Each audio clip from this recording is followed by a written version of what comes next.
Lo más extraño de mi matrimonio no fue el día que terminó, sino los meses anteriores, cuando ya había empezado a deshacerse y yo era demasiado ciega o demasiado arrogante para verlo.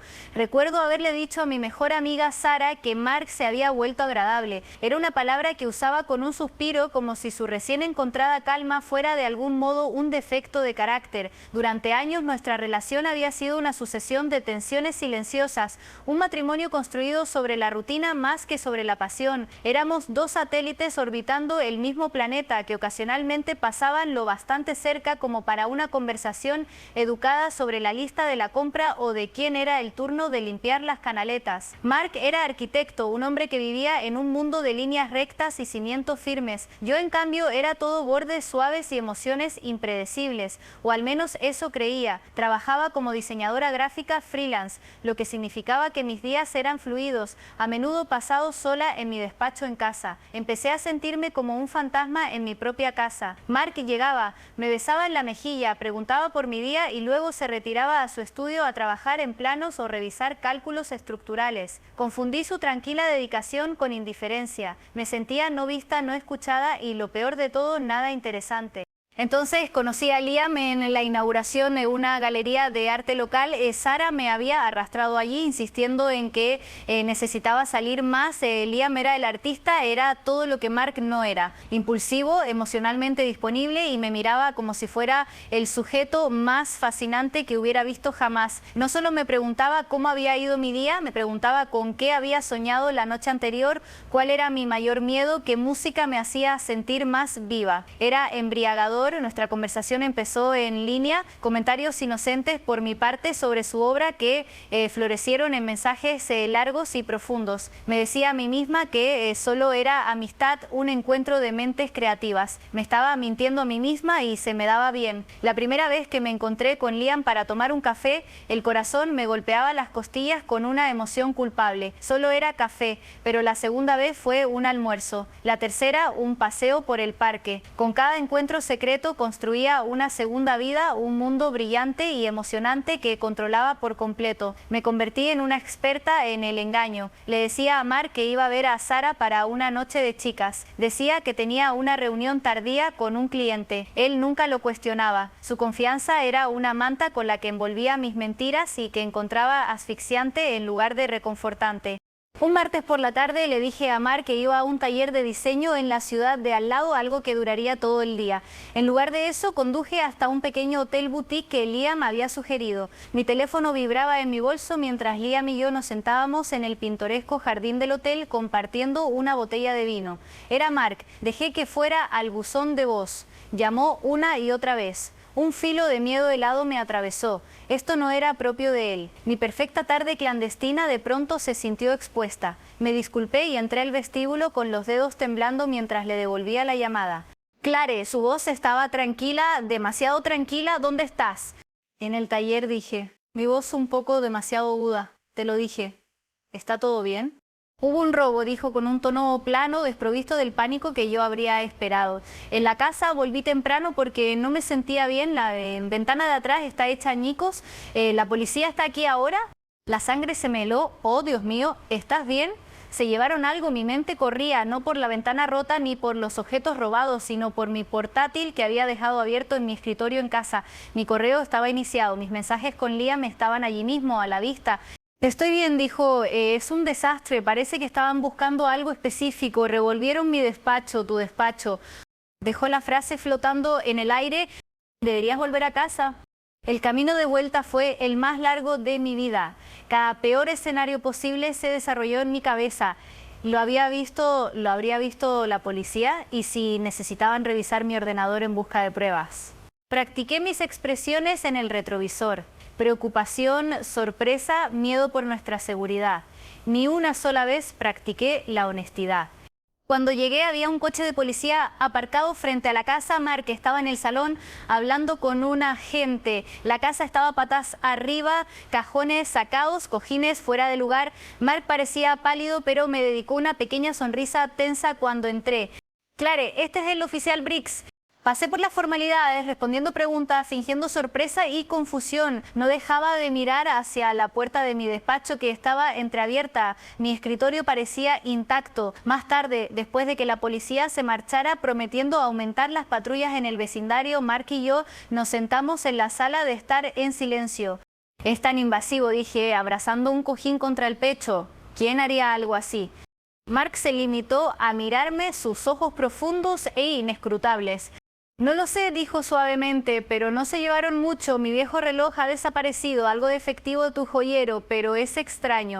¿Qué es extraño? Revolvieron mi archivador todos nuestros registros financieros, las declaraciones de impuestos, incluso la escritura de la casa.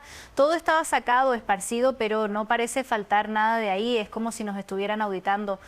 Soltó una risa hueca. Quizás Hacienda se está volviendo creativa. Fingí reír, pero tenía el estómago hecho un nudo. Algo se sentía raro, pero mi culpa era tan abrumadora que lo oscurecía todo. Lo único que sentía era alivio de que mi secreto siguiera a salvo. Mark se levantó y nos preparó té a los dos. Sus movimientos eran lentos y deliberados. Estaba siendo tan fuerte, tan firme por mí. El peso de mi traición se me echó encima con una fuerza física. Esa noche, mientras estábamos en la cama sin tocarnos, dijo en la oscuridad: deberíamos tener más cuidado, Clare. El mundo no es tan seguro como creemos a veces. Nunca sabemos realmente de qué es capaz la gente, ¿verdad? Me quedé rígida, conteniendo el aliento. No, susurré, supongo que no. Se dio la vuelta y pensé que iba a decir algo más, pero en lugar de eso solo añadió: duerme un poco, mañana tenemos mucho de lo que ocuparnos. No dormí, me quedé despierta escuchando su respiración constante, convencida de que había esquivado una catástrofe. El robo era un acto de violencia aleatorio, un golpe de mala suerte. Estaba tan concentrada en el miedo a ser descubierta, en el emocionante peligro de mi doble vida, que pasé por alto las señales por completo. No vi la fría y calculadora precisión detrás del caos. No me di cuenta de que el arquitecto ya había empezado a trazar los planos de su demolición. El cimiento de mi mundo ya estaba agrietado y yo había sido la que había blandido el martillo, pero Mark, mi marido callado y predecible, era quien estaba a punto de derrumbar toda la estructura sobre mí y había empezado por destrozar primero mi sentido de seguridad. Los días después del robo fueron extrañamente tranquilos. Mark estaba atento, me llevaba café por la mañana, sugería que viéramos una película juntos por las noches e incluso empezó a planear una escapada de fin de semana. Necesitamos reconectar, decía, apretando suavemente mi mano. Todo este caos me ha hecho darme cuenta de lo que es importante. Yo estaba tan atrapada en mi propia culpa y en el embriagador vértigo de mi vida secreta con Liam que confundí sus acciones con un desesperado intento de salvar nuestro matrimonio. Sentí una punzada de lástima por él. Ese pobre hombre tan ajeno a todo, intentando arreglar algo que yo ya había hecho pedazos. La arrogancia de aquello ahora me revuelve el estómago. Mi aventura con Liam continuó, pero se volvió más tensa. El robo me había sacudido y cada crujido de la casa, cada llamada telefónica inesperada me hacía dar un salto. Empecé a ser más cuidadosa, borrando los mensajes de inmediato, usando una cuenta de correo separada que creé en mi teléfono. Me convertí en una agente secreta en mi propia casa y el estrés empezó a desgastarme. Era cortante con Mark, le contestaba por cosas triviales como dejar un vaso en el fregadero. Él solo me miraba con esos ojos tranquilos e inescrutables y se disculpaba. Su paciencia era exasperante. Un sábado sugirió que revisáramos nuestras finanzas. Con el robo me ha hecho pensar en nuestra seguridad, dijo, esparciendo extractos bancarios y carteras de inversión sobre la mesa del comedor. Deberíamos asegurarnos de que todo esté bien protegido. Se me hundió el corazón. Hablar de dinero me aburría hasta las lágrimas y normalmente se lo dejaba todo a él, pero estaba siendo tan responsable, tan de marido ejemplar, que sentí que tenía que participar. Me mostró extractos de nuestra cuenta de ahorros conjunta, de nuestros fondos de jubilación. Todo parecía normal, incluso saludable. Señaló una cantidad considerable en nuestra cuenta corriente conjunta. ¿Ves? Todo seguro y en orden. Sentí apenas echando un vistazo a los papeles, deseando terminar cuanto antes. Tenía un mensaje de Liam esperando en mi teléfono, una sugerencia de lugar para vernos más tarde. No tenía idea de que cada cifra de aquellas páginas era una mentira, un simple elemento de atrezo en una obra que él había montado para mí. El verdadero golpe maestro llegó unas semanas después. Mark volvió del trabajo con aspecto cansado, se sirvió un vaso de agua y dijo: ¿te acuerdas del viejo señor Henderson, mi mentor en mi primer estudio? Asentí vagamente.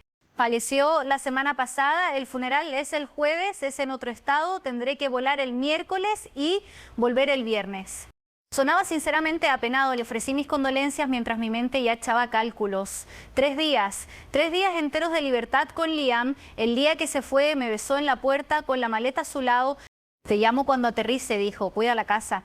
Lo despedí con la mano, sintiéndome como una adolescente a la que por fin se le han ido los padres de viaje. En cuanto su coche giró la esquina, estaba al teléfono con Liam haciendo planes. Esos 2 días fueron un torbellino de pasión imprudente. Liam vino a nuestra casa, una frontera que nunca antes había osado cruzar. Cocinamos en mi cocina, bebimos vino en nuestro patio y dormimos en mi cama matrimonial. Fue el acto definitivo de desafío y se sintió como una victoria. Estaba reclamando una vida que encontraba aburrida y volviéndola emocionante. Me sentía lista, poderosa. El viernes limpié la casa meticulosamente borrando cualquier rastro de Liam. Lavé las sábanas, pasé la aspiradora por todas las alfombras e incluso limpié las encimeras con lejía. Era la criminal perfecta cubriendo mis huellas. El vuelo de Mark debía llegar a las 6 de la tarde, a las 4 de la tarde. Sonó mi teléfono, era Mark. Clare. Su voz sonaba tensa, interferida por una mala recepción. Ha habido un problema, un enorme sistema de tormentas ha dejado en tierra todos los vuelos que salen de Chicago. Estoy atrapado aquí. Dicen que quizá hasta mañana por la tarde. Podría haber llorado de alegría. Otra noche fingí estar decepcionada.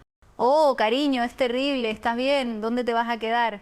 No te preocupes por mí, dijo. Reservaré una habitación en el hotel del aeropuerto. Solo mantén la fortaleza. Te quiero. Yo también te quiero, dije. La mentira salió tan fácil como respirar. Llamé a Liam. No vuelve esta noche. El júbilo en mi voz era inconfundible. Él vino inmediatamente trayendo una botella de champán. Celebramos mi inesperado regalo de tiempo. Fuimos tan ruidosos, tan descuidados. No nos importaban los vecinos. Éramos invencibles.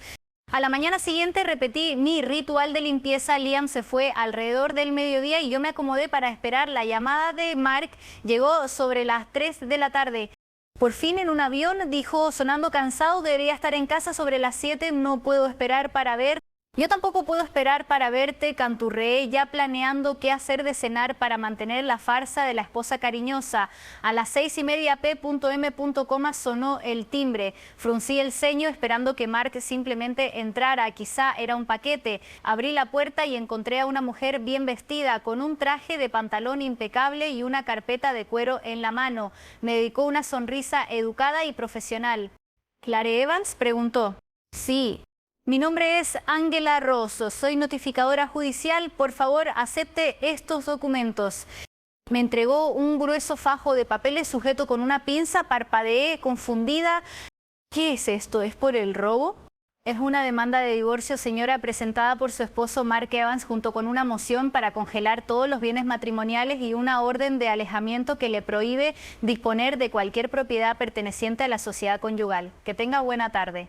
Se dio la vuelta y regresó a su coche. Me quedé en el umbral con los pesados papeles en la mano, las palabras nadando ante mis ojos. Divorcio, orden de alejamiento, bienes matrimoniales. Esto tenía que ser un error, una broma macabra. Mi teléfono sonó dentro de la casa. Entré tambaleándome, dejando caer los papeles en el suelo y contesté sin mirar. Era la línea automática de nuestro banco informándome de que mi tarjeta de débito había sido rechazada en una transacción reciente. Luego mi teléfono vibró con un mensaje de Sara. Clare, ¿qué está pasando? Mark acaba de enviar un correo rarísimo a todos sus contactos y a los míos.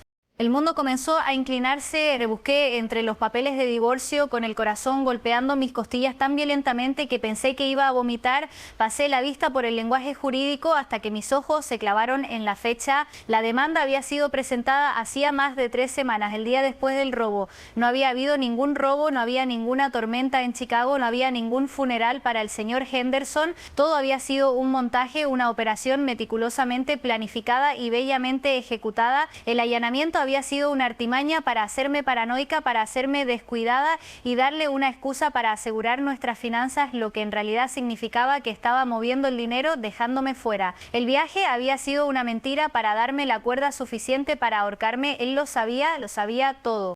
Corrí a mi despacho en casa y encendí el portátil con las manos temblando tanto que apenas podía escribir la contraseña. Abrí el navegador y se cargó mi página de inicio. No era mi buscador habitual. Era una transmisión en directo, un video en blanco y negro de alta definición de una cámara oculta en algún lugar de mi propio salón. Tenía marca de tiempo de la noche anterior. Allí estaba yo riendo, sirviendo champán para Liam. Allí estábamos besándonos, él levantándome en brazos y llevándome hacia el dormitorio. Él había estado mirando todo el tiempo.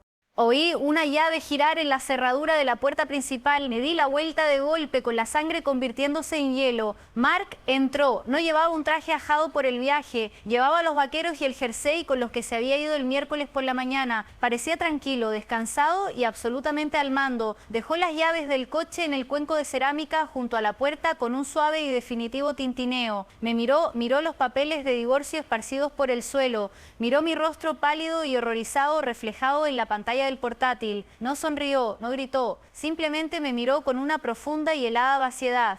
Hola, Clare, dijo con una voz tan firme como los cimientos que construía. Veo que recibiste mis mensajes. No pude hablar, solo pude quedarme allí atrapada en la horrible verdad de todos los papeles en el suelo, las cuentas bancarias congeladas, la transmisión de video en mi pantalla. Era una jaula perfectamente construida y él había levantado en silencio, con paciencia a mi alrededor mientras yo bailaba en el centro creyendo que era libre. ¿Cómo? Fue la única palabra que pude forzar a salir, un susurro ahogado. Él no se movió del umbral, un centinela de mi ruina.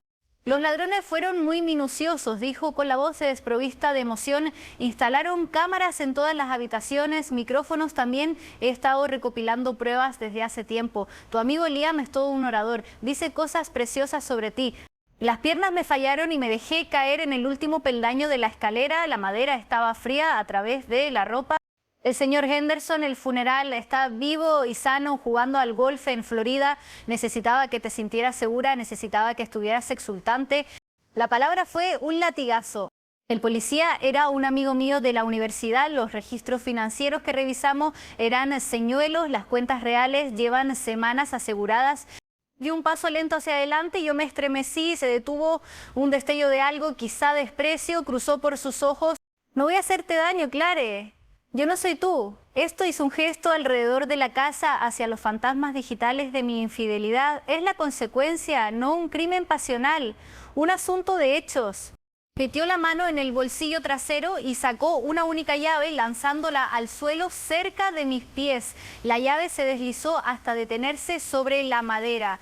Es para tu nueva residencia, un estudio amoblado en el centro, el alquiler está pagado por 3 meses, es más de lo que mereces, pero no soy un monstruo, te llevarás tu ropa y tu portátil personal y te irás esta noche. Cualquier otra cosa, cualquier intento de retirar propiedad que pertenezca a la sociedad conyugal será una violación de la orden judicial. La demanda de divorcio se basa en adulterio, el acuerdo prenupcial queda anulado por tus actos, no obtienes nada. La firmeza en su voz era absoluta, aquello no era una negociación. Era un desalojo. Mar, por favor, lo siento mucho. Las palabras eran patéticas. Ceniza en mi boca. ¿Sientes que te hayan descubierto? Corrigió suavemente. ¿Sientes que tu juego ha terminado? Toma tus cosas y vete. Me moví como un autómata entumecida y rota. Hice la maleta con mi ropa, las manos temblando. Él me observaba desde el salón sin ofrecer ayuda, sin decir una palabra.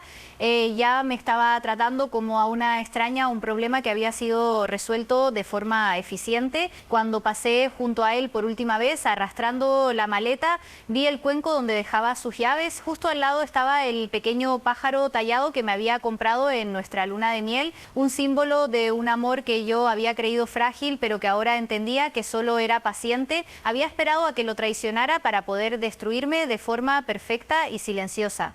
Conduje hasta la dirección que figuraba en el contrato de alquiler. El apartamento era pequeño, beige y vacío. Olía a lejía y soledad. Me senté al borde de la cama con el silencio gritando en mis oídos. Mi teléfono vibró. Era un mensaje de Sara. No puedo creer lo que decía el correo de Mark, los videos que adjuntó. Clare, ¿cómo pudiste? Después un mensaje de mi madre. Estamos muy decepcionados. Luego Liam. Dios mío, Clare, mi esposa lo vio. Mi carrera se ha terminado. Aléjate de mí.